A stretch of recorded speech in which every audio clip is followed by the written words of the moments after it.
everybody, here we are again. It's the Scouser and the Scot.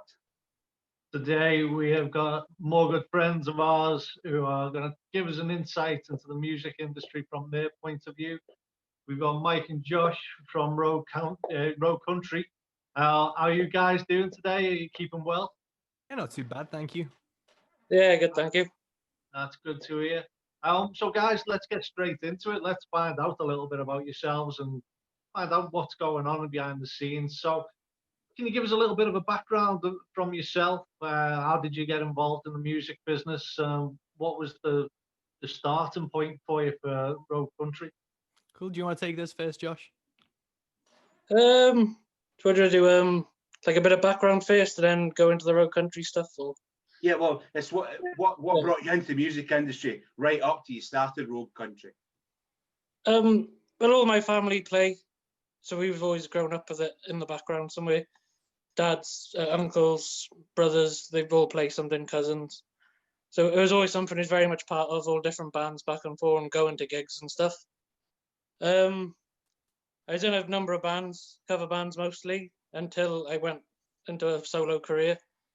That's what sort of led me on to Road Country, actually, because I grew up and spent a lot of time with my grandparents, and they were big country and western fans. And they always had like Marty Robbins on in the background, or like Hank Williams or something like that. And when I discovered it was a UK country scene, I got really excited. And then it didn't take long for me to realise that I didn't fit in. That's why I laughed. It wasn't anything that I recognised. You know, I sort of skipped like the 90s era as well. It was just like listen to classic country. So you're going from that sort of like your Johnny Cash's, your Waylands, your Don Williamses, and then to like all of a sudden there's this whole wealth of like pop and heavy rock music that's being called country music. It's like, hang about, something doesn't quite compute here. So yeah, none of those guys that I liked was really being represented. And even if there were guys on the scene playing the music I liked, they weren't really being supported. That's how Road Country really come along, really. We wanted to give the other guys a voice and sort of have a platform for them to show what they're doing and post their gigs and find the right people that would want to support that sort of thing. We figured we aren't the only ones that feel this way in the UK. Yeah, so for me, I'm a solo artist. I've been an artist like as Mike West, as like my own project for the past 4 years. And me and Josh have only met in person twice. And the first time was January last year. We did the Raiders round down in Devos. And then we had another gig in Liverpool that I put on, and that was like the Road Country. I was off the first Road Country show. But before that, there's not been that many artists that played like what I did, and what I do is like an amalgamation of country, folk, blues with like a rock edge and a rock spin to it, and it's a bit heavier, but it's still rooted in that traditional stuff. And like Josh was saying, it's you don't know, or maybe like as an artist, you don't know how disheartening it is to be playing something and then want to share it with people and there be no response. And obviously music's completely subjective, so you know not everyone's going to like you. That's just a fact. But to have zero response, you go on any Facebook group that's like country or folk and you start sharing your music, and you even the ones you see, you're like, this isn't me, this isn't what I like, this isn't the music that I've listened to and grown up on. And it's a really weird thing. So me and Josh got talking after that writers round, and it was just kind of little like a network between artists just like talking and like catching up with each other. And then it was the more you realize you aren't represented, it was just like, well, we need to represent ourselves then. It must and that be. was how Road Country came about. I mean, I know what you're what I think you tend to put it in t-shirts and stuff like that about too heavy. Can you just say that and what you mean by it? Yeah, so I've got it on the back of a couple of t-shirts. It's not country enough, not folk enough, not blues enough, too heavy. And that's been told to me at gigs, and I'm completely aware that I'm not, Josh, in my opinion, is one of the best like traditional and neo-traditional country songwriters in the UK. I'm not traditional in any way, shape or form. I love that art form and I love that genre, but that's not how I project myself. That's not my artistic voice, if you will. So I just do this amalgamation of them all, but it's still more country than half the shit that's out there at the moment. Yeah. And it's a really weird thing to be playing this type of music. And even as I know, I blend genres and things, so I can open for like rock bands and do punk shows and then play a country gig. It's still weird to not find somewhere that you can kind of like hang your coat, if you will. Isn't that It's- like just finding your own identity, though, Mike? That's the whole point, isn't it? It's the same with country, same with rock, same with metal and stuff like that. It's how you define yourself. Yeah, so yeah, It should be up to someone to say you're not too rock, you're too heavy, you're too. To my opinion, because I've been in a similar situation, like, you know what I mean. I know, I understand it completely, but it's one of those where people have got to see what the crowd like, and I'm sure the crowd will appreciate you getting on stage of any kind of venue, any kind of genre, and ripping out a few songs. And that's how you build your fan base up. It shouldn't be down to someone Yeah, well- saying, "Oh, it's too heavy." that's the thing. But it's when you're looking at the type of art you love and the ones that you sound the most like, but the ones that are closest to you. You know, there's this phrase, and I get it, and it's music is music and genre shouldn't matter. But we don't live in that world where that's a thing. Like genres still need to be categorized. Music still needs to be not boundaries, but it still needs to have some way to kind of, for marketing purposes and to fill in the Spotify blanks, you need to be able to point in certain directions at certain times. It's makes funny sense. because it's like with you, Mike. I almost, when I listen to your stuff, because obviously I've got your album. So when I listen to your stuff, it's almost pre-country, in that I think it's more where country came from. I actually think you're more folkier, hard edge Mm. than But, country. like, it's got that root, isn't it? It's rooted in where it come from. It's not a separate thing. It's Yeah. still got those country roots. Yeah, so that's what I mean. Yeah, that, You know, so the That's the people, difference. yeah, so people telling him that he's not country enough. I'm going, well, you obviously don't know where country came from, because the Actually, the murder ballads and all that, that's where it bloody well came from, you know. Yeah. And in reality, he's probably more country than what a lot of people think is country anyway. But I actually had the opposite problem to Mike. The first review I had of my first single. This guy is too country. He's not going to get much radio play. It's too it's too country. That was the word he used. I thought, bloody hell, like, it's the country scene. I'm too country, and I was bricking myself that the song I'd released That's was bad. too mainstream. It wasn't even the most traditional of my songs. It was released. I thought it was far too mainstream. People aren't going to get it, and I was told it was too country. You see, that's supposed to be the same scene, and you've got that wide. You've got Mike who isn't country enough, and you're too country, and that's when, to me, you know, it needs a kick up the arse. And I'm glad that you started the road country. So can you tell us a bit about? So you came up with the idea. Can you tell us just about how the conversation went? What you then did, who you pulled in road country, and where it's kind of at now. yeah. So I actually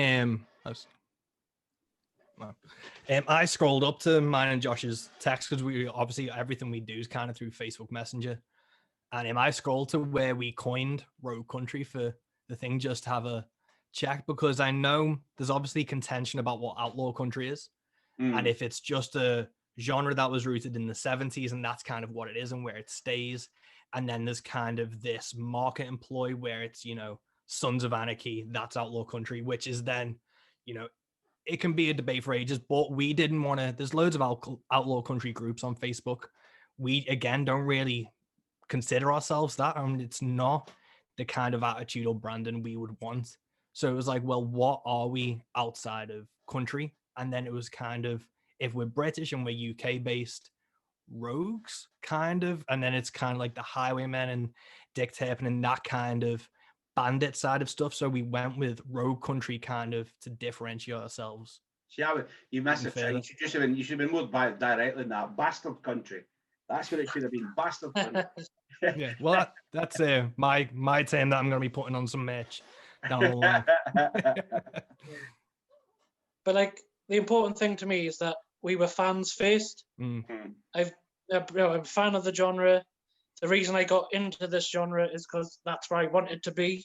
I'm not trying to make it fit around what I want to do. I'm a fan first and foremost. And when we started off, it was literally we just sharing videos. Oh, have you heard this guy? Yeah. Have you heard this one? Oh, this is good.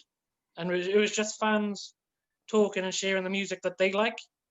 And it's sort of, well, the last year, I'd say, really grown and developed. Then we come up with the radio show. We got like Alex Tempest and Bob, by the way, Oh, that's involved. amazing. Love it. Yeah. And it's really grown from there, and it's took on a life of its own because I think people are becoming more open to what we were doing, and they realise we're not just bashing pop country. It's not about that at all. Pop country done well with the country kept in is good. You can relate to that. You can still hear where they got the roots from. Yeah. Same as this like country rock, southern rock. If they don't remember to keep the country part in, then it's just rock, isn't it? It's finding the people that still appreciate the country side of things. Because let's be honest, in the UK, country music's a bit of a dirty word. If you tell people you're a country singer, in work with the boys on the council, as soon as they find, oh, Shania Twain, give us a song that don't impress me much. It's like, bloody hell. You get this image that you're either a bloody dress-up cowboy on the weekend with a cap gun, or it's something completely unrelatable that, And it's even the music we're fans of and we were sharing. We didn't see that in any social medias. We didn't see that getting shared anywhere. So it's like, how is, Charles Wesley Godwin or Nick Shoulders or Sierra Ferrell not being discussed in these groups? Because to me and to a lot of people, they are the new wave of country music that's changing things. So it's like, even those type of artists who are country to the core American artists aren't getting a platform and looking in the UK scene, which is a really weird thing. Well, so it was just... I discovered Amigo the Devil through you, Mike. The Plot Hounds through you. I discovered Townes Van Zandt through Josh, because he said it when he was on Rogue Radio. And I was like, because I was brought up with my dad playing the country music when I was a kid. So it was Hank Snow, Hank Williams, Marty Robbins, but he wasn't like he just played the same records all the time. He wasn't an aficionado. So I kind of discovered a lot of them myself once I got into Leonard Skinner, and then I started finding more about Johnny Cash, etc. But you're right, and that's what I liked about Rogue Country. It wasn't so much that I wondered. I didn't give a shit what genre it was. I just found that the music being shared there, I hadn't seen or heard of elsewhere. And I liked it, and it was wide. It wasn't a narrow, because we have the same problem with metal. You and I talked about this, Mike, when I did the podcast with you. I started promoting metal, and it was like, yeah, but we want death metal. What about them? That's not death, that's black metal. What's this then? Well, I'm like, fucking hell, it's metal, mate. Honestly, it's metal. The days of when we could put Ozzy Osbourne on with Metallica, they don't want that anymore. And you guys must have that to an extent, do you? Yeah. Well, funny enough, we both started in the metal scene, so the similarities between the two was really close to me. Like I say, I started a metal band, Mike started in a metal band, and we've sort of gone for that scene, and we're sort of taking the same do-it-yourself approach to this one, because you got a lot of punks and metal guys. Oh, well, we'll put the gigs on ourselves, we'll do it ourselves, and there's that whole sort of the attitude that goes along with it. We're sort of trying to carry that over and make it our own thing. It was quite interesting, because when I set up the Desperado All Day, which was my first foray, or would have been my first foray into sort of country rock, alt country. I was amazed, because I put it on in the Patriot, and we put up the ticket things, and they were going like hotcakes. And people in South Wales were going, we in the Patriot, which is crumbling. Oh, this is fucking amazing. This is brilliant. And I'm like, what? I'm falling into something here, because I only did it because I love it. You know what I mean? I like country rock, and it's simple as that. But there is a definite, I think there's a market for it, and I think it's going to explode in this country. I honestly think it's going to explode. My brother, for example, he's a big ska guy. He's really into ska music, and he sort of called me out the blue. Oh, have you heard of this guy? He's called Call to Wall. I'm really into this. And a lot the people are discovering these other guys out there have sort of taken it back to its roots and doing it really well. And they're winning new fans over that wouldn't have necessarily have bothered. Like, oh, this is a country thing. They would have like switched off.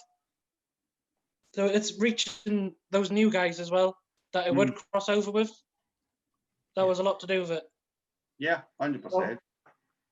Guys, obviously you've got road country at the moment. What is the overall goal? What are you aiming for then? To take over, to be honest. Okay, that's pretty like, straightforward. I like it. From what we've seen of the UK scene, and this is kind of, we kind of view it as a different genre to ourselves. It's a different movement. So in the same way that like we wouldn't bother trying to, get onto a metal festival or work with like punk promoters as such, this is a different genre. This is what we're going to do now, and we're going to try and put on our own shows, carry on with Rogue Radio, and just provide a platform for artists and UK artists that don't have that outlet otherwise. So how wide do you see that genre going? You know what I mean? Like, will you veer into country rock, or are you just talking about? Are you just talking about people who don't fit in anywhere else?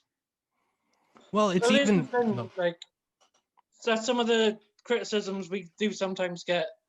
But if you look at the sort of music that we do promote on the page, it's bluegrass, it's folk, it's alt country, traditional country, rockabilly, honky tonk.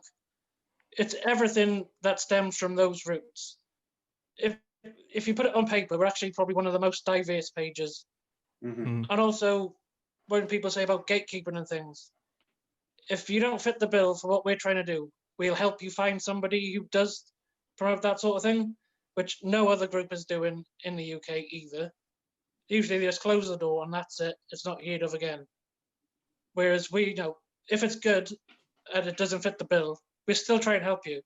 It's all about artists helping artists. We're set up by artists for artists, and it's about growing the scene and not necessarily taking over. But that was it'd be nice, but it's about leveling the playing field and sort of taking some of the power back from these gatekeepers and just making it about the music again. Yeah. Because that was the first thing. The first gig we put on, it was myself, Josh, and a guy called Ed Case from North Wales. And his was more acoustic rock, borderline rap with some stuff. Yeah. Then in April, I was meant to put on a gig with Ryan Chris and the Rough Cuts, who are an American band, who are a country rock band. I was meant to put on a gig with them, and it was meant to be the Jupiter Blues with them and myself opening. And that was going to be another, branch of it. It's not genre specific in terms of it has to be one man and a guitar like music. It's whatever is rogue, really. It's whatever is outside of the mainstream that's not getting promoted. We were going to be doing one in December that had a lot of folk artists on, including like Kings and Queens, going on to like Banjo Jen, stuff like that. So it's just trying to put on diverse things, because from the Desperado thing, the fan base is there. It's just waiting to be tapped into. I saw Tyler Childers in the basement of Jimmy's in Manchester in front of like 80 people. And then I saw him in Manchester Academy in a sold out show. So the people are there. The audience is there. People are willing to do it. You just need to be able to provide an outlet and a lineup that will excite people and get them going. It was quite funny because I think I told this story as well when we talked, Mike, and it was I manage a country singer he is actually from the Ozark Mountains, but he lives in Sweden, Dave Rosewood, and he was over here and he was doing some gigs in Liverpool because obviously I live over here now. So he was doing some gigs in Liverpool, and I think my daughter and a friend were about 12 at the time, 12 and a half. And they came down in the morning and Dave's sitting in our living room, or in the kitchen actually, with his acoustic guitar, practicing, singing, warming up, just going running through things, and they were mesmerised. So when it came to the 13th birthday party in the pub in Crosby, and they had the DJ played Dave Rosewood along with all the stuff they normally listen to in Capital, because they were mesmerised, they'd never seen it. So, and that kind of gave me hope. And I think a year later, they still did it. They still had them in there in the mix, and that's cool, because that shows you that the problem isn't that they don't like it. It's the problem is they don't see it and they don't hear it. Yeah, it's not available for them to delve into. So how you really have to dig deep to find them. So how are you guys going to get around that? You know, let's talk short term, medium and long term. We're rogue country. So like you talked about setting up some gigs. So you're going to go into promotions with a radio station. Is that going to become bigger? What's your mindset just now? So going into the origins of rogue country to kind of show the progression, it was me and Josh. We do weekly featured artists that we've discovered that we're fans of. And it was literally, we were just sharing weekly artists, just their videos for 5 days a week. This is what we like. That brought us in a decent amount of people going, oh my God, I've not heard of this before. So we started, getting the ball rolling on that. And once we had like a modest following, and we're still, we're only under 2,000 like people on our social medias and stuff. We're not massive. It's in its infancy. But what we do have is a loyal group of people who are listening to us regularly with, seeing the comments and stuff. It was, let's bring in a radio show. And that was where we started with bringing in Alex Tempest and Bob Lothian, because they're opinionated people, they're engaging and interesting people. And by creating content that is like something that we can actually promote and be like, this is a radio show Rogue Country has created, then that gives us another thing to add value to the people who are listening. That gives us a way to, build the relationship. Then with Rogue Radio, we've brought in Richard Glover from Kings and Queens, who's brought on the Folklore radio show, which is dedicated to folk. And that's happening once a month to fit around his schedule. I've started throwing Into the Van on there. And we're really trying to create, outside of having our own radio station, we're using Mixcloud as our way to kind of get around that. So then we don't have to, we are on radio stations, but we don't have to rely on them directly to get it out. And we get into the Mixcloud charts. We're on the blues and rock charts, the traditional country tags, and it's getting listens thanks to how good Alex and Bob are, basically.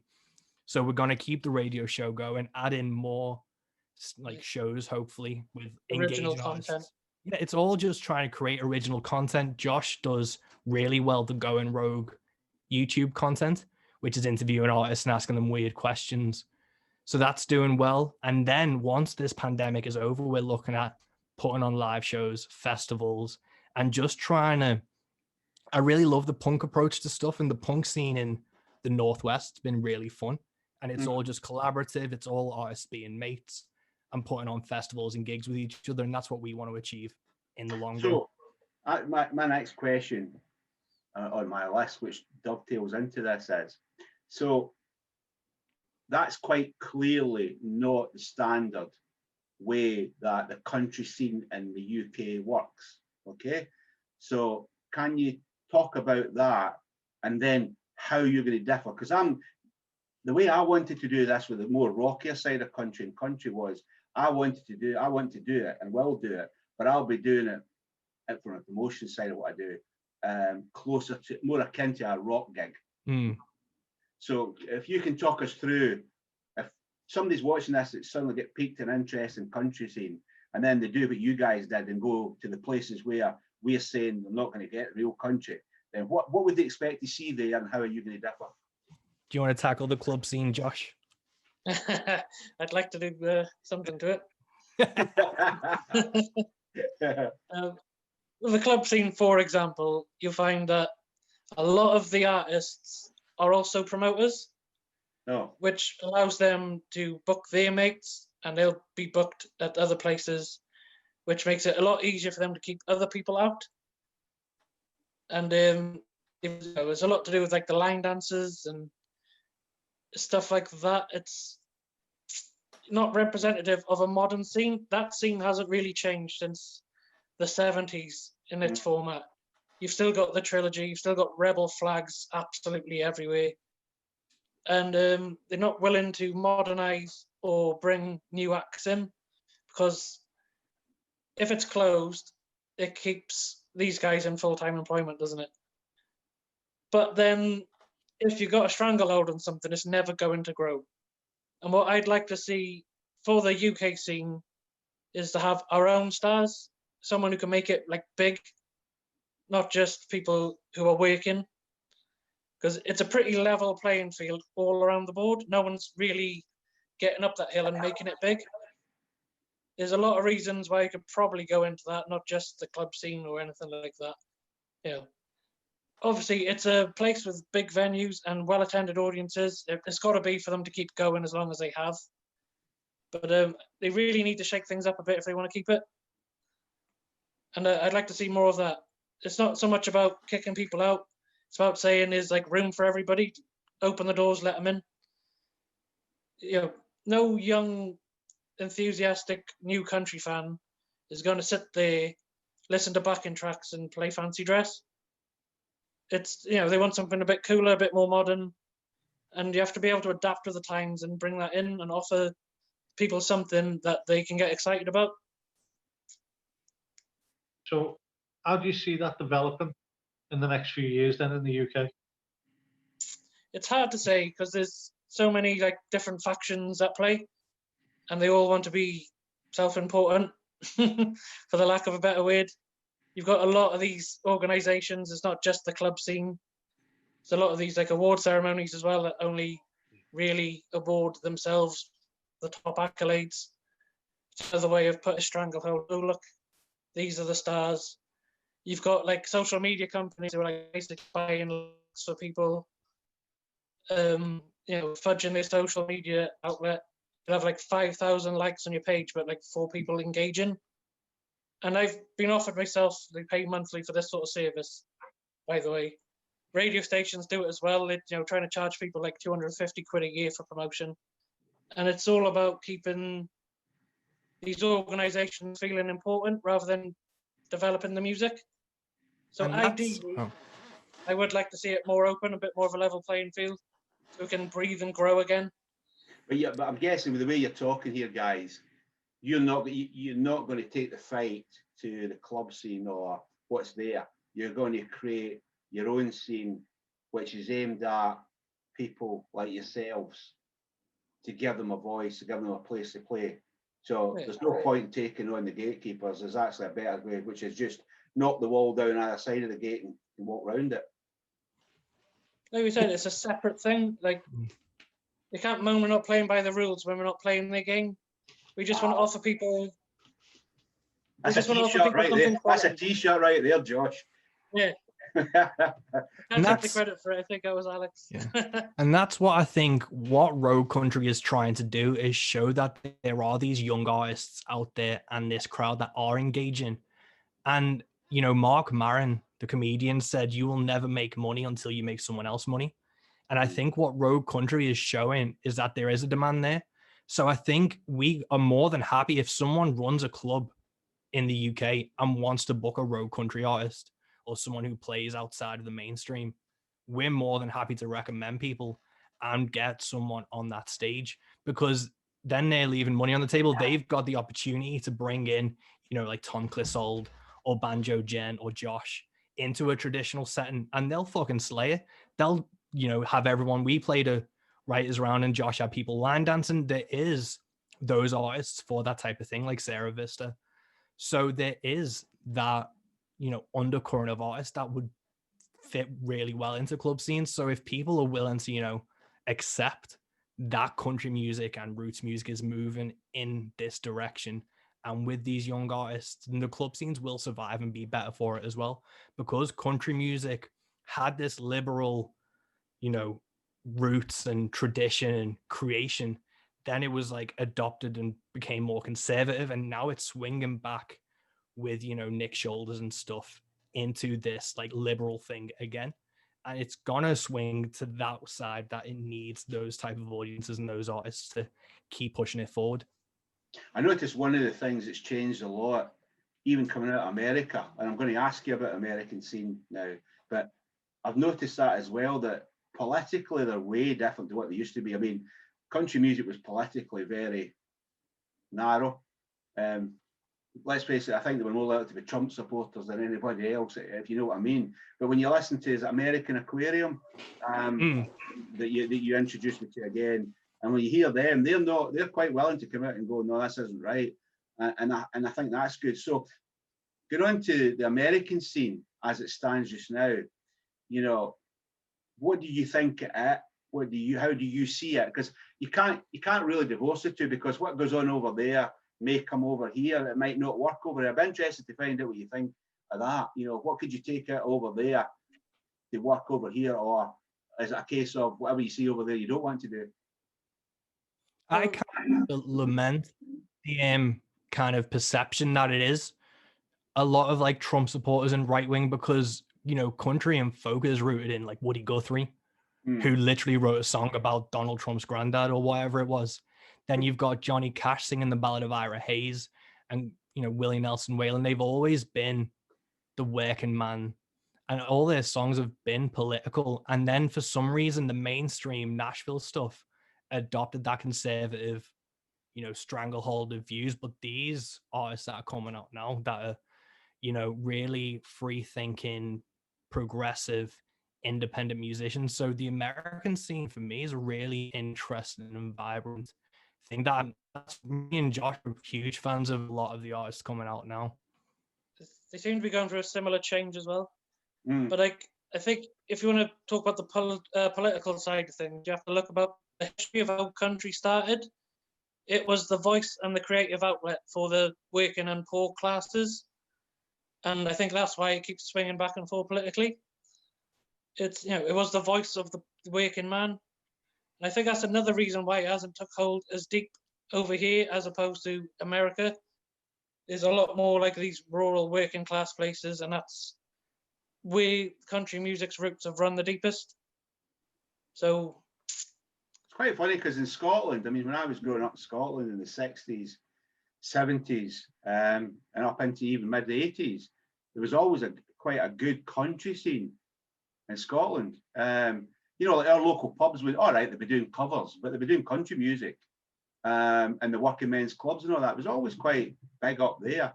But it was pretty cliched stuff, but there was still always a presence for it. So I just think it's like there's so much. It's funny because me and Ian have talked to a few people to do with country music now, and every single one of you have been in metal or rock bands in the past, and then come to country. And I think it's like what you just said there. It's a working class thing. Metal came out the Midlands. Yeah, it's a Midlands thing. You know, it started off in the bloody black country and all that sort of stuff, and downtrodden workers, you know, mine workers, whatever it is. And I think that's why you guys have probably come up through metal and rock, and then went country's actually cool too. And I think there's such, you know, the old, what is it, 3 causes of the truth or something like that, 4 causes of the truth. Yeah. And I think that's got something to do, and I think that's where we can win with this is bring the honesty back. I think that's where you're right, Mike, with the punk thing. I think they've got it as well. Exactly, it's 3 chords and the truth, and you have to be honest and you have to be sincere in what you're doing. That's what country is at the core, and it's like you said, same as the metal scene. It's an honest approach to it. This is what's happening in the world. This is how I interpret it. I think it's interesting what you were saying about it being prominent, or you know, part of the zeitgeist between the 60s to 80s, because that was also when mining and like there was still that trade in the UK, and then obviously like Thatcherism and everything put kind of a stop that in the 80s, and then that's when country music kind of bowed out in the UK. So I wonder, I obviously don't know, I might be talking on my ass, but there seems to be a correlation to those two things. But then I think with everyone coming out of metal bands, again, if you aren't exposed to country music and you don't see it around, but you do see people picking up instruments and playing metal, then that's how you're going to go about it. And then going back to how I found a way to express myself properly, it was I discovered country and blues and then started picking up an acoustic guitar and writing that way. So, Josh, going back to something that you were saying before, which was quite interesting, you said about the American country scene, about the impact. It isn't much of an impact. Can you go into that a little bit more? Like, because I'm quite interested on how you see the American country scene being received over in the UK. So what are your thoughts on it? Like, why? I think if like American act comes here, there's a bit more validity to it. So people won't necessarily have to like look at the act necessarily, but oh, it's American, so it must be better than what we've got at home. I think it's a bit of that attitude, and like, but the American scene are going through very similar stuff that the UK scene is going for, but on a bigger scale. So obviously you got like the Nashville sort of thing, where they want this clean cut image and they don't want like the more traditional or experimental styles. There's a lot of people on that scene as well trying to be heard and it's being pushed to the fringes. So it's very similar in a lot of ways. And yeah, I think if we start getting more touring actually, maybe that will help grow the scene as well. I think the interesting thing about the American acts is you can kind of see what is called like, if we call what UK country music is at the moment UK country music, that is, and I'm not saying it as a negative, it's pop country. If you put that as kind of came around in 2012, 2013 as a major force, that was the same time the C2C country to country festivals came over here. So they are the 3-day festivals that are in London, Glasgow, and Dublin, which brought those mainstream American acts over. So I kind of see UK country music as it is in that genre as a direct relation to that festival kind of coming about and that type of American artist coming over. I kind of almost think that I never know what to think of. You know, I hate it when I go and see a band and they're like the fucking Brixton and they're talking like y'all. You know, y'all come to and say that shit. You know, you're British, but can you actually see it like, you know, the way there's rap and then grime came out on the show. Yeah. Can you see a similar thing with the British and the American, what we would call country? Can you I see hope so. You know, I think as a fan, what Josh does and what Ags Connolly does is kind of a good representation of what UK country music is. And that's, you know, they aren't putting on accents, they aren't singing about highways and, you know, stuff like that. They are singing about the British and, you know, in Josh's case, the Welsh experience. And you can hear the difference between those, but it's still got that underlying country resonance to it. Yeah. I think that's cool, and I think that's the way it needs to be. Now, we were expecting Alex to be on this, and obviously can't because he's ill. So I'd like to drill a little bit into the radio thing, because when I started getting once Dave Rosewood contacted me out of the blue about working together, he kind of rekindled my love of country music again and started delving into it. And then as a mate of mine started sending me Cadillac 3 and Brothers Osborne and all this, because even Dave wasn't aware of them so much because he's very much a troubadour.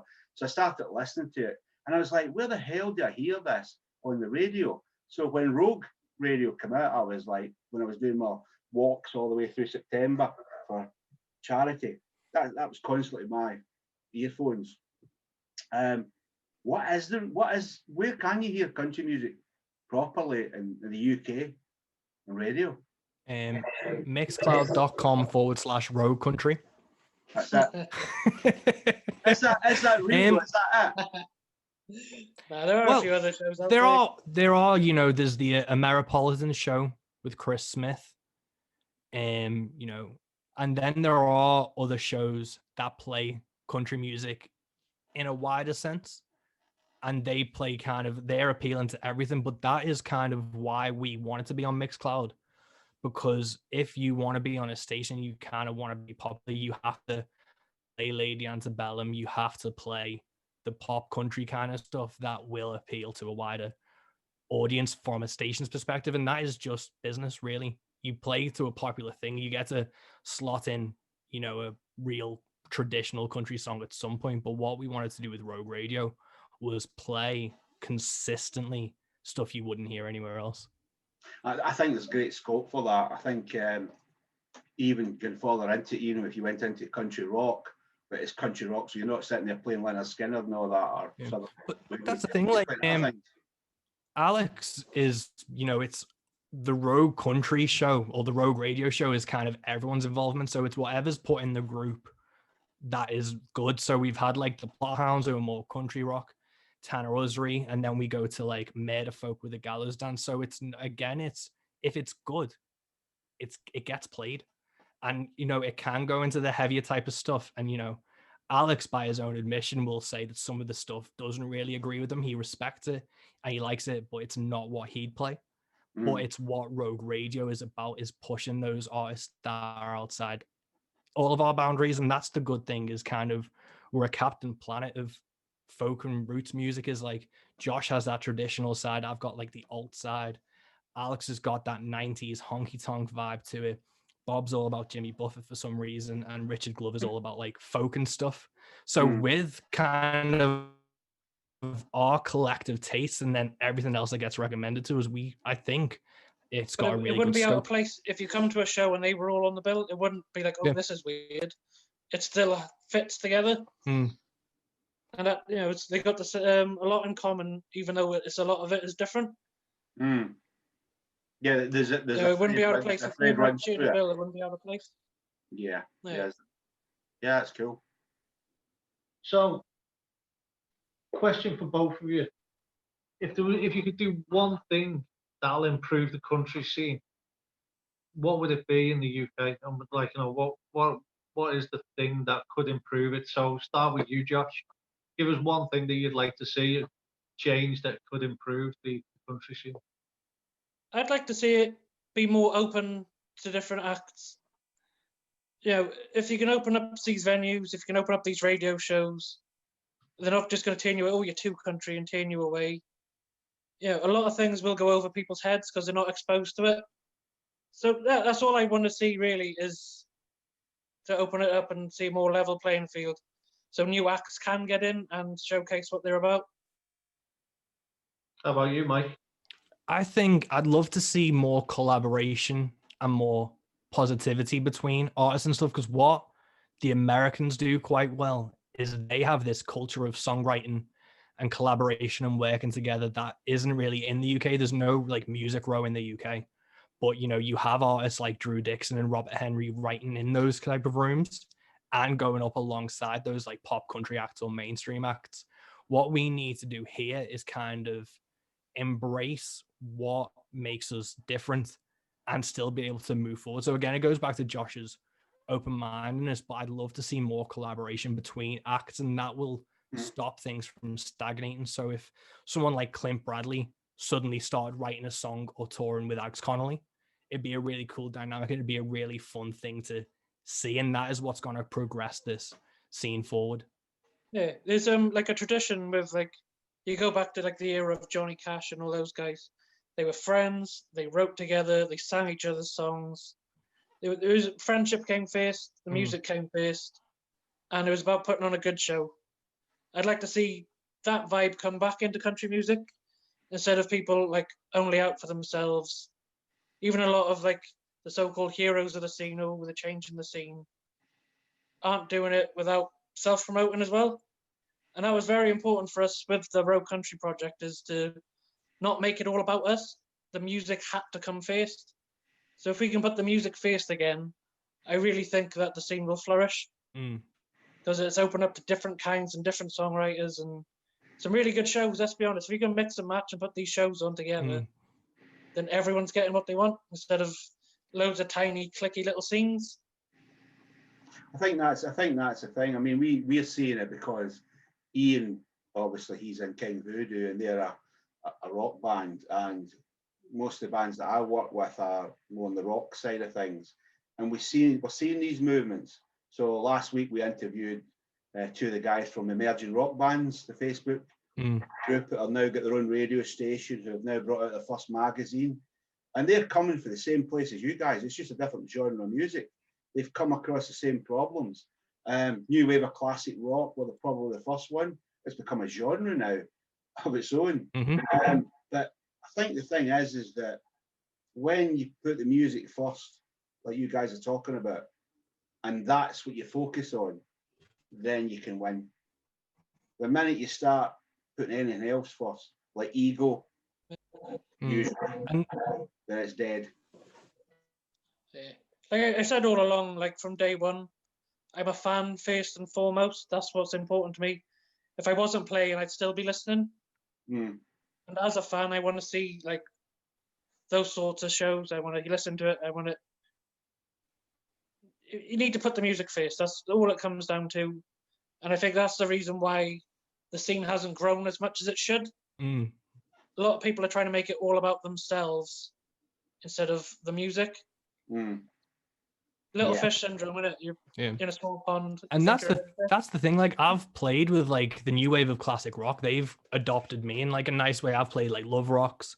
I've toured with Blackwater Conspiracy, and I've seen Dylan Walsh, who's an amazing Irish folk artist living in America.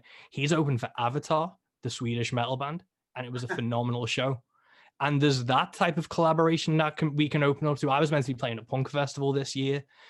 Anything that I would be playing on for like a new wave of classic rock or a punk gig, Josh could also do. You know, Richard Glover or Sam Mundy or Tempest, any of them could play those gigs. And it's a lot of just taking chances and putting on cool shows that are diverse. Because I think a lot of people don't give the audience the respect or credit they deserve. You guys will know this. A lot of people are more open-minded than, you know, market execs will have you believe.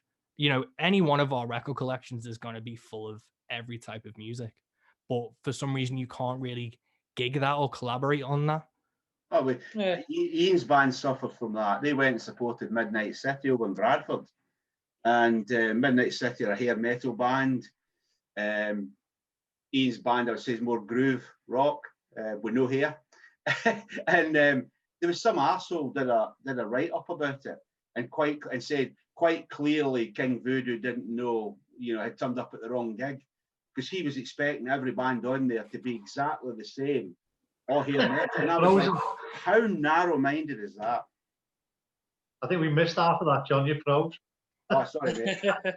What we're saying is that Ian's band supported a hair metal band called Midnight City, and they and the band themselves thought Ian and that did great. But then there was somebody there reviewed the gig and said that King Voodoo obviously hadn't got the letter to tell them what they were supposed to be.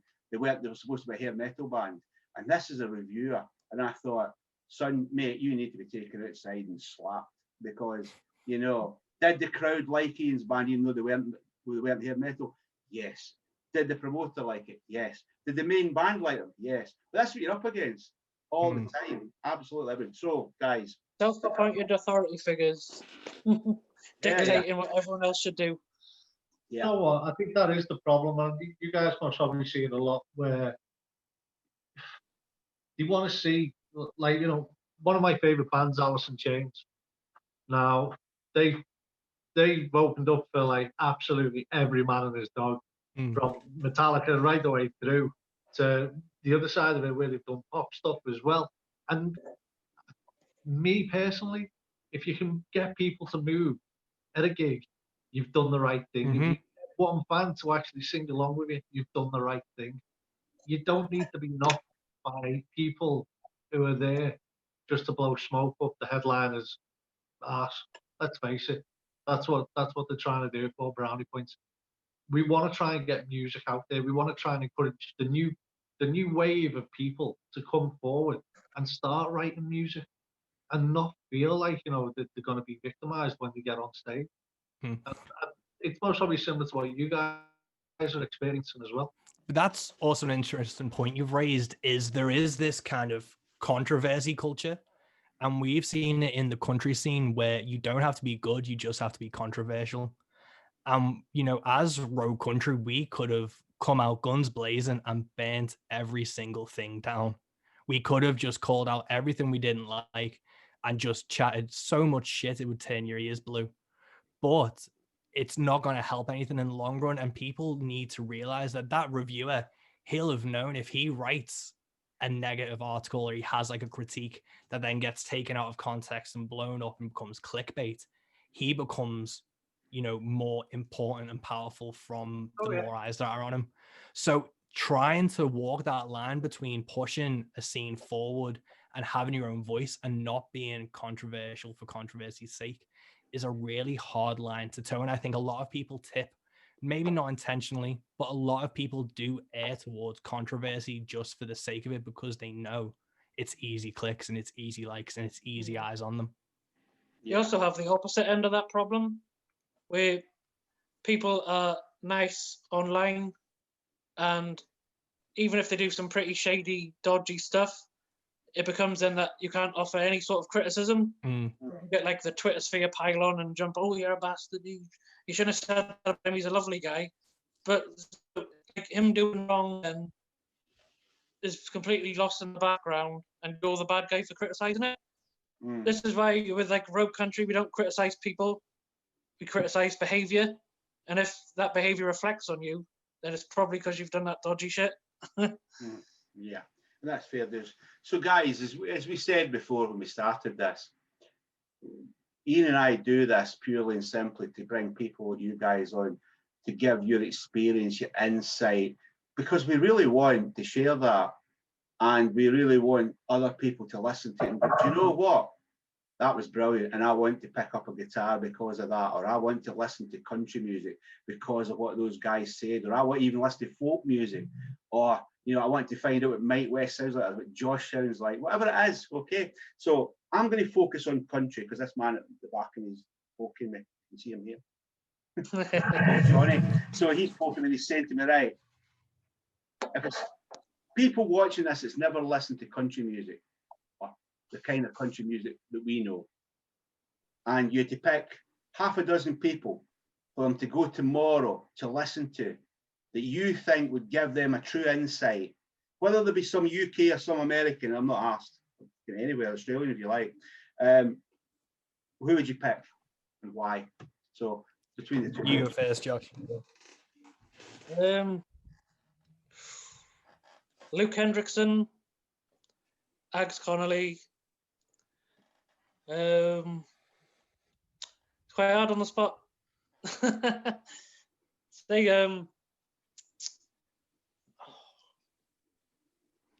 go back as well and give them some deep cuts. I reckon I can name Josh's 6 for him. You probably can because my brain's gone. So Josh, for the defining of country music, is going to be the Louvin Brothers. Oh yeah, amazing. Their lyrics are just off the wall. Yeah. I assume Josh would also say Don Williams. Oh yes. And then you want to take the rest because it's then are we going to go into modern with you, because I believe you'd probably go more Coulter than Childers. Yeah, you're probably right. Yeah, so I'm trying to think of like some independent guys we can, but you deal with that many of a day that my mind's gone completely blank. I just can't focus in on one person. Well, what we'll do is we'll put for the Rogue Country page, we'll put all the links out in that, and you can tell us what they are, so they can check all that out. I'm looking more about the kind of people that they're going to find easily, that they can listen to and go, that's country music. That's my voice. Yeah, I think Buck Owens. Yeah. Gotta be Buck Owens in there. Yeah. Right, Yoakum. Waylon. Now, see, people put Waylon as like this traditional figure, but he was extremely progressive. Oh, that's why I picked him. Yeah. That's why I picked him. Yeah, but it always makes me laugh. He always comes up our traditional country. He's like, "Fuck, have you listened to him?" No, it's not traditional. I think for my picks, if you want to go defining what country is from my perspective, you've got to go Christopherson, especially with his first record. Carter Family. You said Buck Owens, but he has to be on there twice because he's that good. Who else? Obviously Johnny Cash, but I always lean towards the American recordings. If, obviously the Scouser and the Scot, you lean towards that heavier side of things. The American recordings 1 to 6 are perfect albums. And if you love that type of, if you love any type of music, they have Soundgarden covers on there. Danzig wrote a song, Johnny Cash's American recordings. And then for modern stuff, Charles Wesley Godwin, Seneca, Nick Shoulders, any song by him, Amigo the Devil, Sarah Shook, Bella White, a 20-year-old bluegrass musician from Canada who's just fucking killing it right now. And there's so much good music at the moment for country. It's so fun. Yeah. Oh, and Harry Pitbull, he is fusing country music and black metal, and it's so fucking cool. What's it I'll have called? to check that one out. Harry Pedigo. He's got Dylan Is Dead is his record, and that is really extreme music with this dark country sound that's just brilliant. But then he also spun it around and did this fiddle collection, which is a lot more traditional and folky, and it's not screaming and stuff. I've booked him in for my podcast. He's a phenomenal artist that I've recently found through Road Country. Wow. He sounds like Ian'll be straight on to that one, won't you, mate? I've just wrote it down there. I've put it on my list. Yeah, I always watch when we're talking to people, like when we talked to Robert Henry, he named a couple of things, and I could see Ian scribbling stuff down every time. He's like, check him out. Robert Henry's another one. The good thing that we found course. from Road Country as fans is, we love this type of music, and now we've created a channel where these phenomenal musicians come to us and tell us about themselves. So every other day we're like, oh my fucking God, have you heard this guy who's in our inbox? Like Sam Mundy's a Scottish folk singer. He's brilliant. And people say that, you'll always hear it. Every genre has died apparently at least 1 million times over. Every single rock is dead, metal's dead, punk's dead, country's dead. And it's so not. And it's just sitting in people's inboxes waiting to be heard. And that's been the best thing as a Road Country fan, is to get to hear all this new music coming through. Yeah, like we talk every day, Yeah. and we're constantly bouncing stuff back and forth, and he'll introduce me to an act he likes, he's discovered. I spent all day yesterday going through different acts and following down the rabbit hole, and I found a load of good artists. They're going to be my picks for the radio show in the next couple of weeks. I haven't told these guys yet, because I want it to be a bit of a surprise, but I do love that. It's really exciting for me as a fan, is discovering something new that I can give a shit about.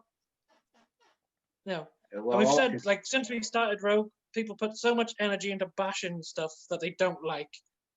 Where would they be if they put that energy into promoting the ones they do? Preach it, brother. Like, Word of Mouth is absolutely key. Word of Mouth is probably the strongest marketing you can get. So if you like something, tell someone. That's literally how Road Country started. Well, more power to your elbow, guys. No.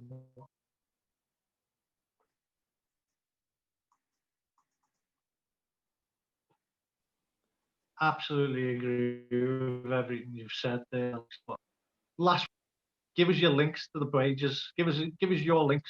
So let's hear them now if we can. Okay, so you have at Rogue Country UK on Twitter and Instagram, mixcloud.com/Rogue Country for the Rogue Radio Show, and that also includes Folklore and Into the Van. Then it's literally just search Rogue Country on Facebook. We've got roguecountry.bandcamp.com where you can buy these t-shirts from. Josh is repping one. We've got our Rogue Radio mugs. And that's been the interesting thing, is people have been, with this community, people have been willing to put their money up for merchandise and things, which has meant we've been able to pay for interfaces for the radio show. We've been able to start squirreling money away for deposits for gigs, and all that's from just fan support when we're selling merch. So yeah, those links, and I'll send them to you as well to pop into the We've description. got some exclusive content on our YouTube channel, because that's where all the interviews and stuff are. So we're out there.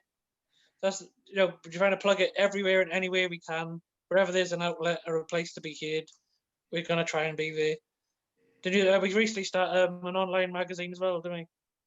Oh yeah. Oh yeah, we started Rogue, so we need to do the new issue of that as well. But again, it's just because we love, and I love that punk scene.